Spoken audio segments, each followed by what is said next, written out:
Hello बच्चों, नमस्कार। आज के हम इस क्लास में एक्सरसाइज 14.6 के क्वेश्चन हल करने जा रहे हैं, उसको हल करने जा रहे हैं।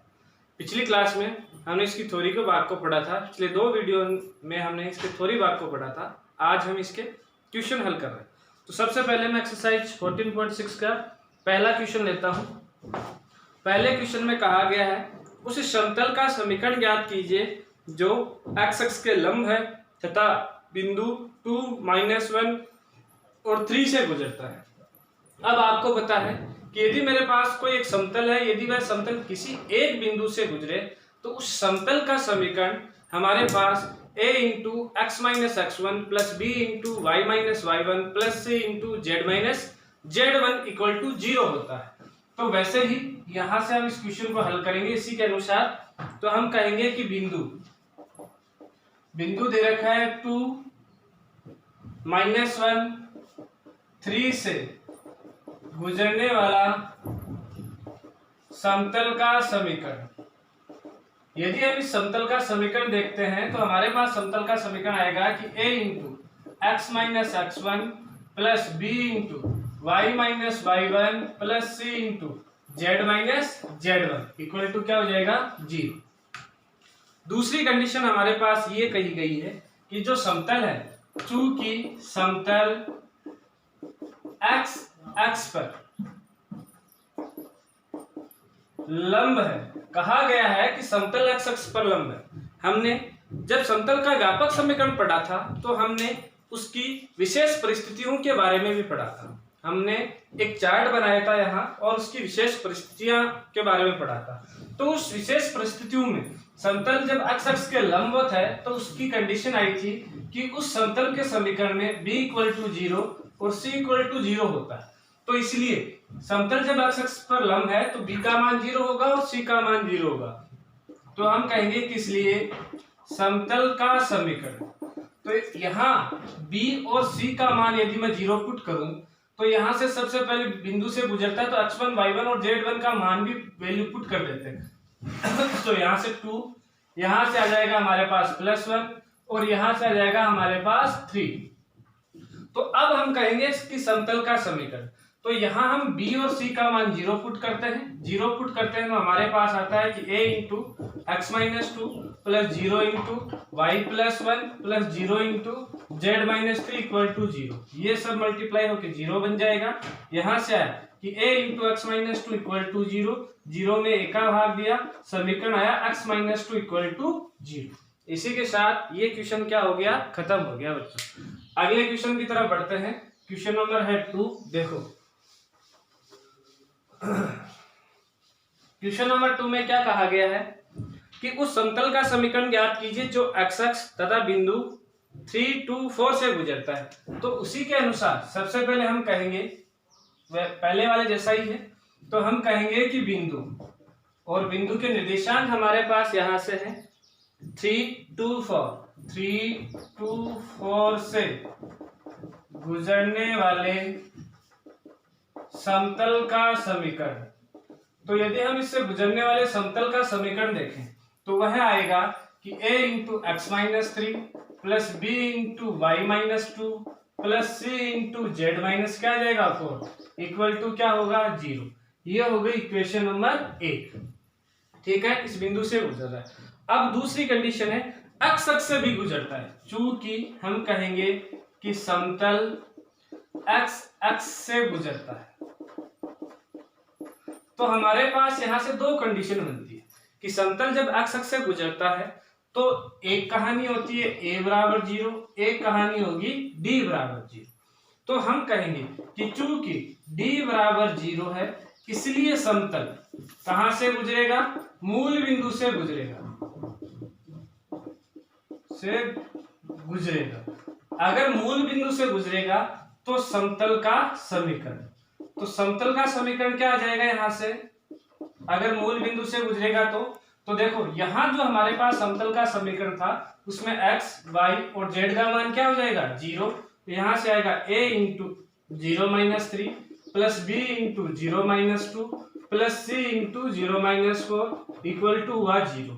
ये इक्वल हुआ -3a -2b -4c equal to 0। Minus common लेते हुए 0 में डिवाइड कर देता हूं, तो यहां से आएगा 3a + 2b + 4c equal to 0। ये इक्वेशन नंबर हो गई 2।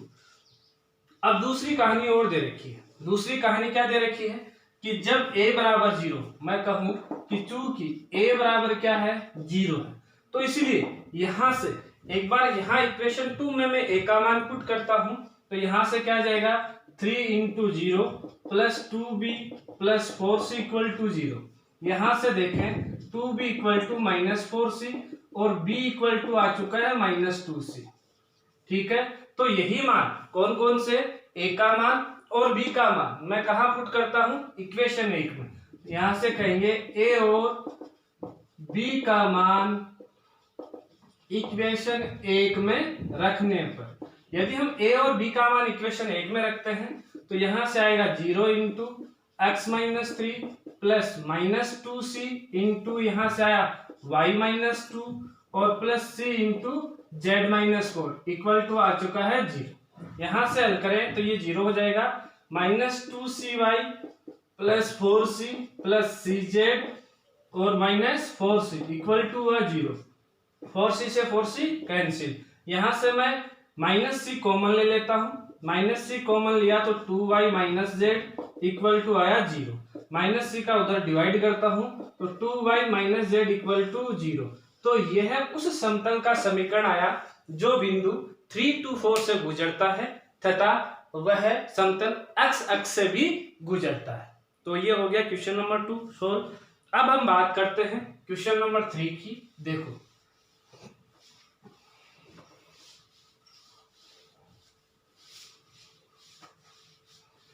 यहां से यदि हम क्वेश्चन नंबर 3 देखें तो क्वेश्चन नंबर 3 में हमारे पास दिया गया है कि एक चर समतल बिंदु PQR से गुजरता है। पहली कहानी कि वह बिंदु PQR से गुजरता है। दूसरी कहानी है तथा निर्देशांकी अक्षों को A, B और C पर मिलता है। देखो दूसरी कहानी से देखते हैं, डायग्राम बनाते हैं। ये हो गए हमारे पास निर्देशांकी अक्ष, यह x अक्ष, ये y अक्ष और ये हो चुका है हमारे पास z अक्ष, और ये हो गया मूल बिंदु। पहला निर्देशांकीय अक्ष पर a बिंदु लेते हैं, दूसरे निर्देशांकीय अक्ष पर b बिंदु लेते हैं और तीसरे निर्देशांकीय अक्ष पर c बिंदु लेते हैं। यदि ये इन पर मिलता है, ठीक है, हमें यही कहा गया, तो ये हमारे पास समतल का कौन सा रूप हुआ, अंतःखंड रूप हो चुका है। तो अंतःखंड रूप हो चुका है, तो अंतःखंड रूप में यदि मैं मान लूं कि ये बिंदु a है, वो निर्देशांक के अक्ष पर इसके जो निर्देशांक है, x अक्ष पर निर्देशांक है वह है a0 0, b के निर्देशांक है 0 b0 और c के निर्देशांक है 0 0 और c। तब हम कहेंगे कि अंतःखंड रूप में समतल का समीकरण, अंतःखंड रूप में यदि समतल का समीकरण देखें तो वह आएगा x/a plus y/b plus z/c equal to क्या हो गया, यहां से 1 हो गया। ठीक है, अब हम बात करते हैं कि यह जो समतल है, ये बिंदु है हमारे पास, इस समतल पर कोई PQR उससे गुजरता है। यदि उससे गुजरेगा तो अंतःखंड रूप में समतल के समीकरण को वह संतुष्ट करेगा। मैं कहूंगा कि चूंकि समतल बिंदु PQR से गुजरता है, इसलिए समतल का समीकरण, बोलो क्या बन जाएगा यहां से समतल का समीकरण, यहां से समतल का समीकरण बनेगा कि P/A plus Q/B plus R/C equal to क्या हो चुका है, यहां से 1 हो चुका है। अब देखो क्या प्रूव करने के लिए कहा है, हमें कहा गया है कि प्रदर्शित कीजिए कि निर्देशांक समतलों के समांतर A, B और C से गुजरने वाले समतलों के उभयनिष्ठ बिंदु का बिंदुपथ, हमारे पास उसके उभयनिष्ठ बिंदु का बिंदुपथ बताना। तो यदि मैं यहां से इनका उभयनिष्ठ बिंदु लूं तो उभयनिष्ठ बिंदु आता है A, B और C।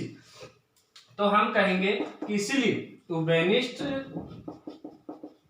बिंदु क्या है, A, B और C का बिंदुपथ, बिंदुपथ का मतलब भी समीकरण होता है बिंदुपथ। ठीक है, तो यहां से उभयनिष्ठ बिंदु ABC का यदि बिंदु पथ लें तो A और B और C की जगह अब क्या आ जाएगा हमारे पास x, y और z।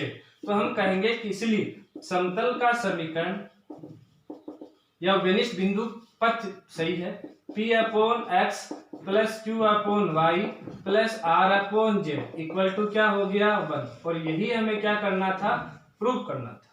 अब चलते हैं अगले क्वेश्चन की तरफ। क्वेश्चन नंबर 4 क्या कहा गया है क्वेश्चन नंबर 4 में, उस समतल का सदिश समीकरण ज्ञात कीजिए जो मूल बिंदु से 7 इकाई की दूरी पर है। हमें कहा गया है एक ऐसे समतल का सदिश समीकरण हमें ज्ञात करना है जिसका मूल बिंदु से दूरी दे रखी है। तो मूल बिंदु से दूरी यदि हमने समतल के विभिन्न रूप पढ़े थे उसमें केवल और केवल एक ही जगह थी, वह थी अभिलंब रूप में। उसके बाद में और कहा गया है कि इसके अभिलंब की तरफ इकाई सदिश आई के है, तो हमें उसका सदिश समीकरण ज्ञात करना है। तो यहां से मैं कह सकता हूं कि अभिलंब रूप में समतल का समीकरण, तो अभिलंब रूप में समतल का समीकरण देखें तो हमारे पास आएगा r सदिश dot n cap equal to p। p यहाँ उस समतल से मूल बिंदु की लंबिक दूरी है, n कैप उस समतल के लंबवत या अभिलंब में इकाई सदिश है। दिया क्या गया है हमारे पास क्वेश्चन में दे रखा है, दिया गया है में p मूल बिंदु से उसकी लंबिक दूरी दे रखी है 7 इकाई और n कैप अभिलंब में जो इकाई सदिश दे रखा है वह है i कैप। इसलिए हम कहेंगे कि समतल का समीकरण क्या बन जाएगा, दोनों हम डाटा रखते हैं, हमारे पास बना r सदिश dot i cap equal to 7। ये हो गया आंसर। अगले क्वेश्चन की तरफ बढ़ते हैं। तो क्वेश्चन नंबर है मेरे पास 5 में देखो क्या कहा गया है। क्वेश्चन नंबर 5 में कहा गया है कि उस समतल का सदिश समीकरण ज्ञात कीजिए जो मूल बिंदु से 7 इकाई दूरी पर है। अब देखो मूल बिंदु से 7 इकाई दूरी पर है तो एक बार फिर से कौन सा बना, अभिलंब रूप समतल का समीकरण बना तथा सदिश इसके अभिलंब है। अब एक सदिश दे रखा है जो इसका क्या दे रखा है, अभिलंब, तो वह सदिश अभिलंब दे रखा है, नहीं कि हमारे पास अभिलंब इकाई सदिश दे रखा है या इकाई अभिलंब सदिश दे रखा है। तो सबसे पहले हमें उस सदिश का इकाई सदिश ज्ञात करना होगा ताकि वह अभिलंब इकाई सदिश बन जाए। ठीक है, तो यहां से हम कहेंगे कि दिया गया है क्वेश्चन नंबर है 5, दिया गया है समतल की मूल बिंदु से दूरी। तो मूल बिंदु से दूरी देखें तो वह दे रखी है 7 और अभिलंब सदिश वह दे रखा है n सदिश, वह इक्वल है, किसके इक्वल है, यहां से 6i cap plus 3j cap minus 2k cap दे रखा है। अब हमें यहां से यदि अभिलंब रूप में मैं समतल का समीकरण देखूं तो वह होता है r सदिश dot n cap equal to p। तो p आ चुका है, n सदिश है, इस n सदिश को हमें किस में कन्वर्ट करना है, n कैप में कन्वर्ट करना है। तो हमें पता है चूंकि n कैप बराबर क्या होता है, n सदिश अपॉन मापांक n सदिश। तो हम कहेंगे कि इसलिए मापांक n सदिश क्या हो जाएगा कि रूट 6 का स्क्वायर प्लस 3 का स्क्वायर प्लस माइनस 2 का स्क्वायर। तो n मापांक n सदिश बराबर क्या आ जाएगा 7। तो हम कहेंगे कि इसलिए अभिलंब रूप में समतल का समीकरण, तो समतल का समीकरण देखें तो हमारे पास आता है कि r सदिश डॉट n सदिश अपॉन मापांक n सदिश इक्वल टू p दे रखा है लंबिक दूरी, यहां इसके डाटा रखते हैं तो r सदिश डॉट ये आ चुका है, देखो जरा कि 6i cap plus 3j cap minus 2k cap upon 7 equal to 7। ये हो गया हमारे पास क्वेश्चन नंबर 5 का हल। अगला क्वेश्चन चलते हैं क्वेश्चन नंबर 6। क्या है क्वेश्चन नंबर 6 में कि एक समतल के समीकरण दे रखा है को अभिलंब रूप में उसका परिवर्तन करना है तथा मूल बिंदु से हमें उसकी लंबवत दूरी ज्ञात करनी है, साथ में ही प्राप्त जो हमारे पास समतल है उसकी अभिलंब की दिक्कोजय भी बतानी है। तो देखो कैसे हल करते हैं। क्वेश्चन नंबर है हमारे पास यहां से 6 तो क्वेश्चन नंबर 6 मैं कहूंगा कि दिया गया है, क्या क्या दे रखा है, समतल का समीकरण। यदि यहां से समतल का समीकरण देखूं तो वह दिया गया है यहाँ से आर सदिश डॉट, उसके बाद में है हमारे पास 3i माइनस 4j और प्लस दे रखा है 12k, वह इक्वल है, किसके इक्वल है, 5 के। तो एक तो हमें अभिलंब, हमें मूल बिंदु से इसकी दूरी ज्ञात करनी है। तो हम कहेंगे कि चूंकि n सदिश बराबर दे रखा है 3i minus 4j plus 12k, तो इसलिए मापांक को n सदिश इक्वल हो जाएगा कि √3 का स्क्वायर प्लस माइनस 4 का स्क्वायर प्लस 12 का स्क्वायर। इसको हल करते हैं तो ये आता है हमारे पास 13। अब हम कहेंगे इसलिए अभिलंब रूप में समतल का समीकरण, यदि अभिलंब रूप में समतल का यहाँ से समीकरण ज्ञात करते हैं तो वह क्या बन जाएगा, आर सदिश डॉट एन सदिश अपॉन मापांक ऑफ एन सदिश इक्वल टू डी अपॉन मापांक ऑफ एन सदिश। और ये हमने तरीका जब अभिलंब रूप में पढ़ा था तब हमने पढ़ा था कि कैसे हमारे पास यदि एक साधारण समतल का समीकरण दे रखा है सदिश रूप में तो उसको अभिलंब रूप में हम किस प्रकार से परिवर्तित करते थे। तो यहाँ से हमारे पास क्या बन जाएगा, यहाँ से हमारे पास बना आर सदिश डॉट, यहाँ से दे रखा है 3i minus 4j plus 12k upon 13 और यहाँ से आ गया 5 अपॉन 13। इसको कैसे लिख सकता हूं मैं, ये लिखा आर सदिश dot 3 upon 13i minus 4 upon 13j plus 12 upon 13k equal हुआ 5 अपॉन 13। अब दो चीजें पूछी, क्या क्या पूछा गया है, एक तो लंब दूरी, तो अभिलंब की मूल बिंदु से समतल की, नॉट अभिलंब की, समतल की मूल बिंदु से दूरी वो आ गई यहाँ से, ये p के इक्वल है तो 5/13। और अब हम कहेंगे कि अभिलंब की दिक को जाए, तो यहाँ से अभिलंब की दिक को जाए ज्ञात करें तो वह है 3/13, फिर उसके बाद में -4/13, उसके बाद में है 12 ये L, M और N के रूप में आ चुकी है। उसके बाद में देखें तो हमारे पास सीधे सीधे क्वेश्चन दिए गए हैं। अगला क्वेश्चन के लिए करते हैं तो क्वेश्चन नंबर 7 देखो।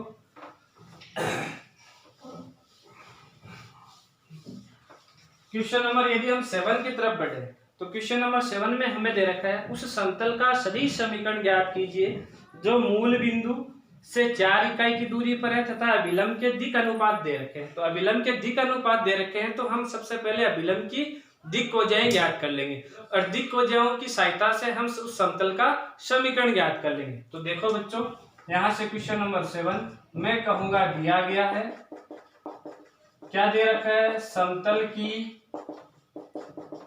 मूल बिंदु से दूरी, और वो दूरी दे रखी है मूल बिंदु से कितनी इकाई दे रखी है हमारे पास दे रखी है 4 इकाई।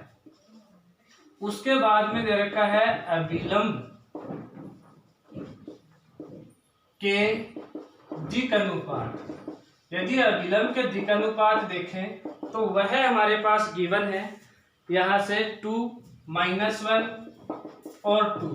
तो हम कहेंगे कि इसलिए अभिलंब की दिक को जाए, तो सबसे पहले हम दिक को जाए ज्ञात करते हैं। तो अभिलंब की दिक को जाए L बराबर हो जाएगा कि 2 अपॉन की √2 का स्क्वायर प्लस -1 का स्क्वायर प्लस 2 का स्क्वायर।